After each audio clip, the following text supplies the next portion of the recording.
Assalamualaikum warahmatullahi wabarakatuh. Perkenalkan, nama saya Muhammad Alfian Nuda, NIM 3 digit terakhir 088 dari kelas praktikum D. Jadi di sini saya akan menjelaskan tentang proses kontrol modern PID. Jadi di sini saya mengambil sumber referensi dari kontrol PID untuk proses industri, beragam struktur dan metode tuning PID praktis yang ditulis oleh Iwan Setiawan.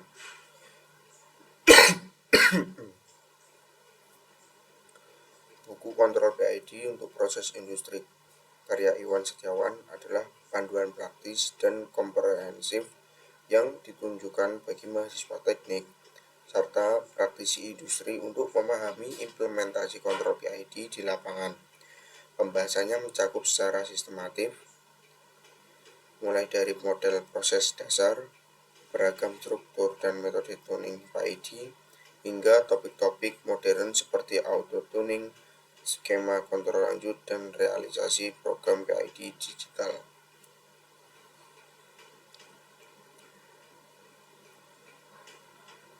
Yang selanjutnya ada latar belakang. Jadi latar belakang sendiri itu sistem kontrol yang isinya sistem kontrol modern di industri proses berpusat pada kebutuhan fundamental untuk meregulasi variabel seperti temperatur, tekanan, dan aliran.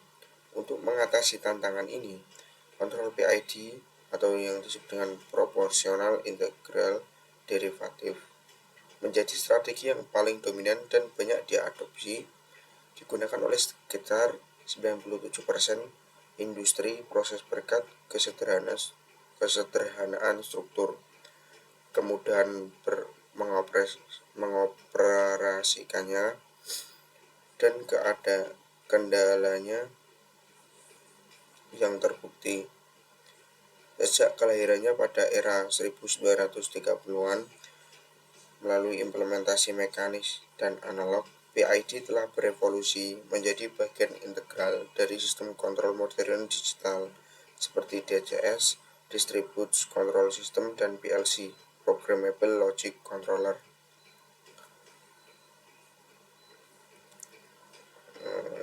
Lanjut, yaitu ada rumusan masalah yang isinya itu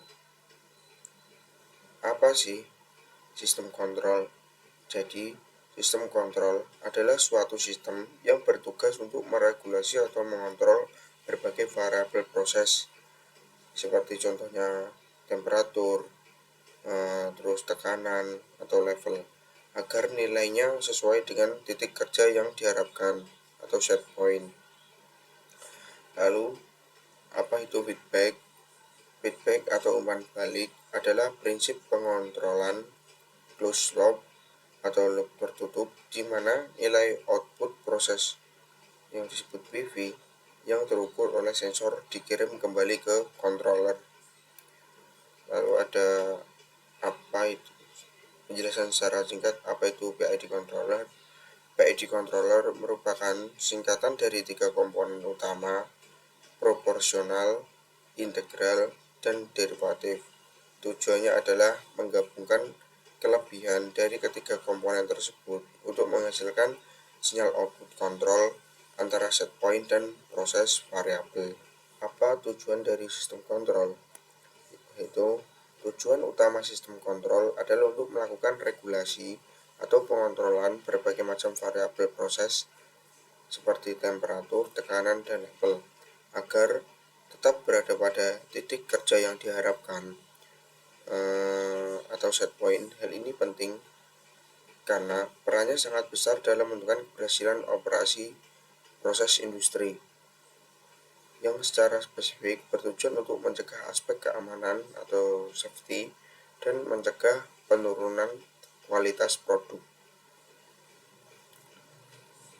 Jadi di sini sistem kontrol sangat penting bagi industri apa aja.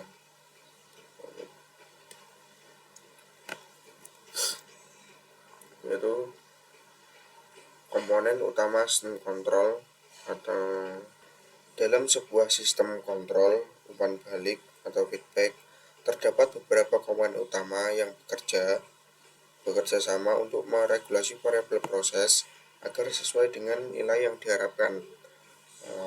Pertama yaitu set point. Nilai ini menjadi acuan yang akan dibandingkan dengan kondisi aktual proses untuk menghasilkan sinyal error. Merupakan nilai target atau titik kerja yang diharapkan dari sebuah variabel proses. Nilai ini juga menjadi acuan yang dibandingkan dengan kondisi aktual proses untuk menghasilkan sinyal. Yang kedua ada sensor atau transmitter. Nilai ini menjadi acuan yang akan dibandingkan dengan kondisi aktual proses untuk menghasilkan sinyal error. Bertugas untuk mengukur atau membaca nilai aktual dari variabel proses PV yang sedang dikontrol. Contohnya adalah ada temperature transmitter atau untuk mengukur suhu, atau level transmitter untuk mengukur ketinggian cairan. Lalu ada controller. Controller sendiri merupakan otak dari sistem yang bekerja berdasarkan error atau selisih antara set point dan PV. Controller juga menghitung tindakan koreksi yang diperlukan, di mana controller PID adalah jenis yang paling umum digunakan di industri. Yang terakhir ada aktuator. Aktuator sendiri itu merupakan otot sistem yang menerima sinyal output dari controller dari disebut CO untuk secara fisik memanipulasi kondisi proses. Beberapa contoh aktuator yang umum di industri adalah seperti control valve, heater, kompresor, dan pompa. Apa itu PID? Jadi di sini akan menjelaskan secara singkat. PID, prinsip dasar PID adalah secara terus-menerus menghitung sinyal output kontrol atau CO dengan menggabungkan kelebihan dari 3 aksi perhitungan yang didasarkan pada nilai error yang disebut selisih antara set point dan nilai proses aktual. 3 aksi ini bekerja berdasarkan kondisi error di masa kini, masa lalu, dan prediksi masa depan. Yaitu PID sendiri yaitu singkatan dari proporsional, bekerja berdasarkan besarnya error saat ini. Fungsinya adalah untuk mempercepat respon sistem. Yang I yaitu integral, bekerja berdasarkan akumulasi error dari waktu ke waktu. Fungsinya adalah untuk menghilangkan error pada kondisi tuna, steady state error. Yang ketiga itu derivatif, bekerja berdasarkan laju perubahan error. Fungsinya bersifat antisipatif untuk memperbaiki stabilitas dan mempercepat respon transient. Jadi ketiga komponen ini itu digabungkan menjadi satu untuk menjadi lebih baik lagi atau penting. Lalu kelebihan PID itu antara lain ada struktur sederhana dan mudah dioperasikan. Yang kedua, kelebihannya kinerja terbukti andal. Dalam banyak kasus, kontrol PID telah terbukti menghasilkan untuk kerja yang relatif memuaskan, baik sebagai sistem regulator maupun servo. Kelebihan yang ketiga adalah memiliki sejarah panjang. PID telah digunakan secara luas di industri jauh sebelum era digital, menjadikannya teknologi yang matang dan dikenal luas oleh praktisi.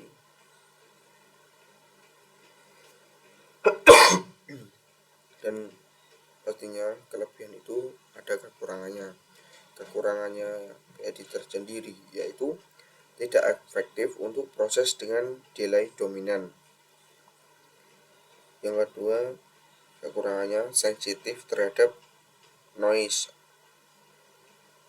Yang ketiga, menimbulkan derivatif kick. Ya, pada struktur ID ideal, perubahan set point yang mendadak dapat menyebabkan sinyal kontrol keluaran dari suku derivatif menjadi sangat besar impuls yang dapat membebani aktuator. Yes, yang terakhir ada kekurangannya itu kurang memuaskan untuk gangguan tertentu. Lanjut, itu sekarang ada contoh kendali kecepatan motor listrik. Jadi pada motor listrik, misalnya kipas inverter, mesin cuci atau treadmill, sering dibutuhkan kecepatan putaran yang stabil. Kalau hanya dikendalikan manual, putarannya bisa berubah karena beban. Misalnya saat mesin cuci penuh pakaian atau treadmill diinjak. Di sini ada fungsinya, yaitu yang pertama, menjaga kecepatan motor tetap stabil sesuai yang diinginkan. Fungsi kedua, mengurangi overshoot atau putaran tidak melewati kecepatan target. Yang ketiga, efisiensi energi karena motor bekerja sesuai kebutuhan, tidak berlebihan. Jadi sebelum kita lanjut, saya akan menjelaskan secara sedikit detail tentang kendali kecepatan motor listrik. Kita mulai dari apa itu kendali kecepatan motor listrik. Jadi kendali kecepatan motor listrik adalah proses mengatur putaran per menit atau RPM motor agar sesuai dengan kebutuhan beban.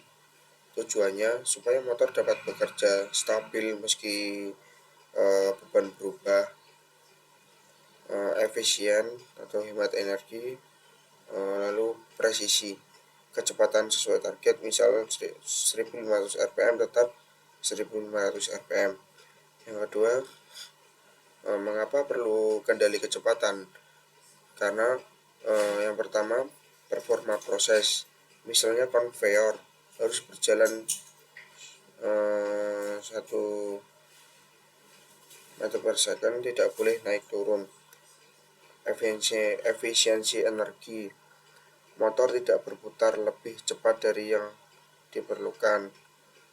Keselamatan atau safety, mencegah lonjakan kecepatan yang berbahaya.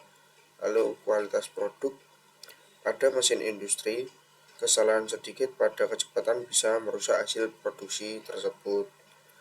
Yang ketiga, jenis motor yang dikendalikan, yaitu ada yang sebagaimana kita ketahui bersama, yaitu ada motor DC, yaitu kelebihan motor DC yaitu mudah dikendalikan karena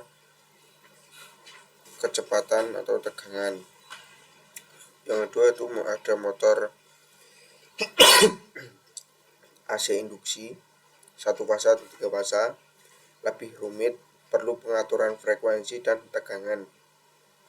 Yang ketiga ada motor servo atau stepper, sudah dilengkapi sistem kontrol internal. Lalu yang keempat, metode pengendalian kecepatan motor DC. Yang pertama itu mengatur tegangan armatur, yaitu makin tinggi tegangan itu makin cepat. Yang kedua, mengatur arus medan atau field current, itu mengubah flux magnet menggunakan chopper atau BWM, lebih efisien daripada resistor seri. Lalu ada motor induksi AC, itu mengubah frekuensi atau variable frekuensi drive atau VFD. Kecepatan motor itu frekuensi. Yang kedua, mengatur tegangan sumber untuk beban ringan meskipun efeknya terbatas. Lalu ada slip control, mengatur selisih kecepatan rotor dan medan putar.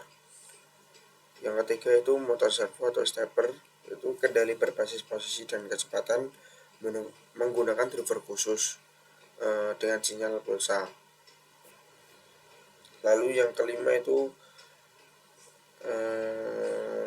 sistem kontrol, yaitu closed loop sama open loop.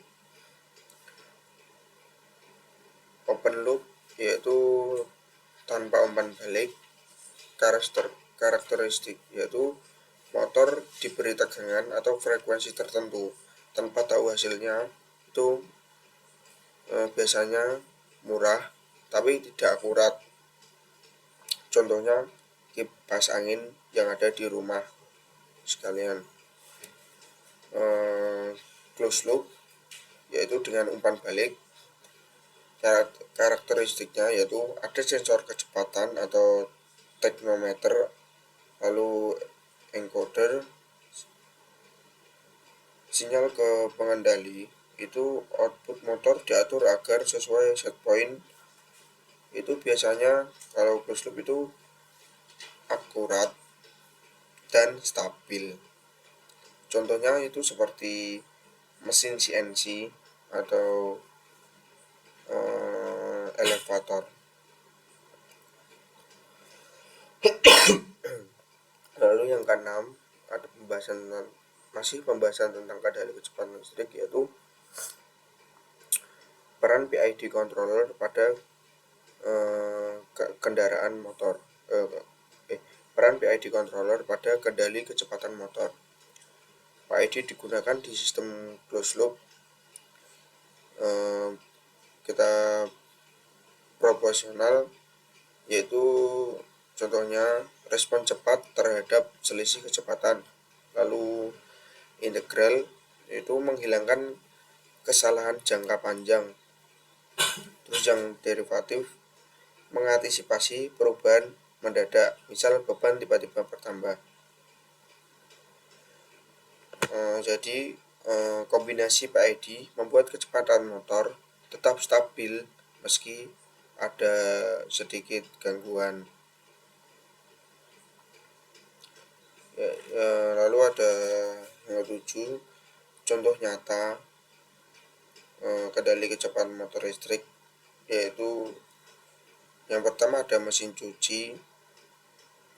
Dia itu kecepatan drum saat mencuci versus memeras itu sangat berbeda. Itu dikendalikan secara otomatis. Lalu yang kedua ada konveyor pabrik, menjaga kecepatan tetap agar produk tidak terlempar.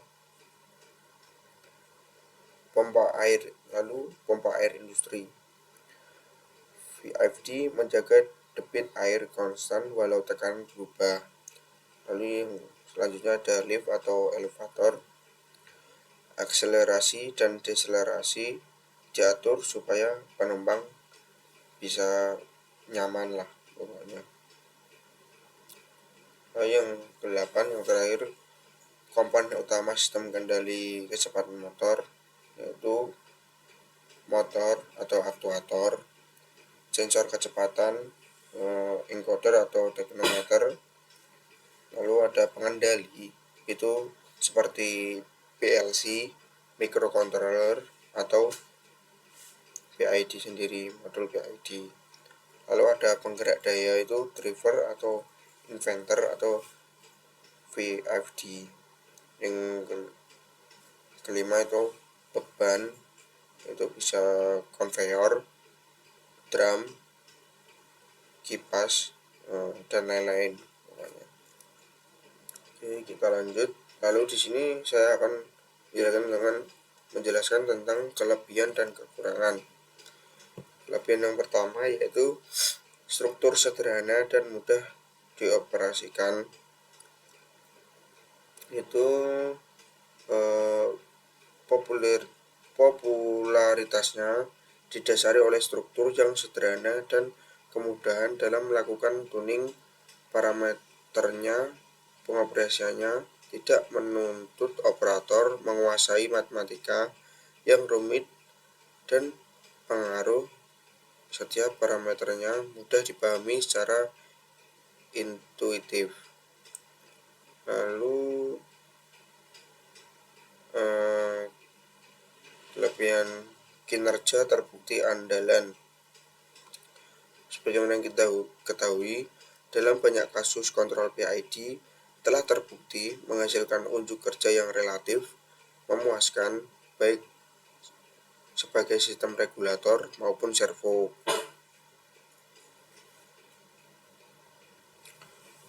Lalu implementasi yang fleksibel. Jadi modul PID komersial tersedia dalam beragam model dan bentuk. Implementasinya sangat fleksibel, mulai dari special purpose control sederhana seperti temperatur kontrol hingga berbagai modul independen yang terintegrasi dalam sistem kontrol modern yang kompleks seperti DCS. Lalu ada PLC. Lalu ada struktur yang dapat disesuaikan. Terdapat berbagai variasi struktur PID seperti standar ISA yang memungkinkan faktor pembobot pada setiap aksi disesuaikan. Aksi PID itu disesuaikan. Hal ini memberikan fleksibilitas untuk mengubah perilaku controller agar optimal untuk berbagai jenis problem, misalnya untuk mengurangi hentakan saat terjadi perubahan set point.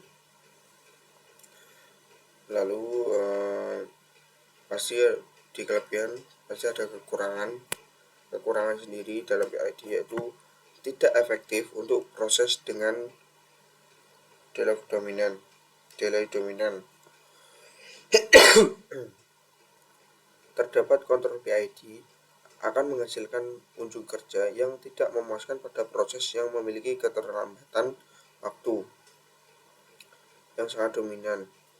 Lalu sensitif terhadap noise.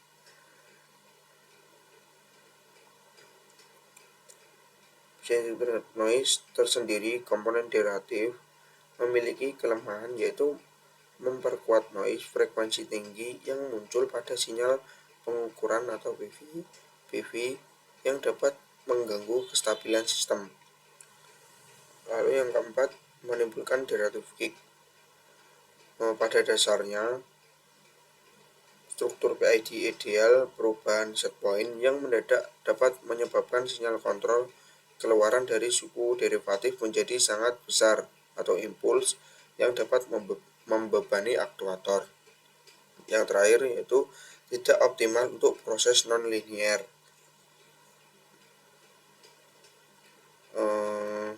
Jadi parameter PID yang dituning pada satu titik kerja tertentu seringkali tidak optimal jika proses bersifat non-linear atau beroperasi pada rentang kondisi yang luas.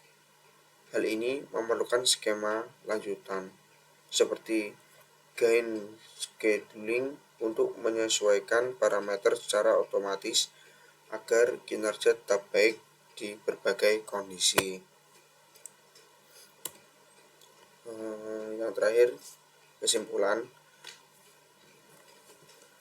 sistem kontrol. Kesimpulannya adalah sistem kontrol adalah elemen fundamental di industri proses yang bertujuan meregulasi variabel kunci. Dengan controller PID menjadi strategi yang paling dominan karena keandalannya. Prinsip dasarnya yang sederhana, menggabungkan aksi proporsional untuk kecepatan, integral untuk akurasi, dan derivatif untuk stabilitas berdasarkan nilai error menjadi kelebihan utamanya. Meskipun demikian, PID memiliki kekurangan signifikan seperti kinerja yang tidak memuaskan pada proses dengan delay dominan dan kerentanan terhadap integrator win-up, sehingga implementasi yang sukses menuntut pemahaman mendalam tentang model proses dan fitur-fitur kontrol modern untuk mengatasi batasan tersebut.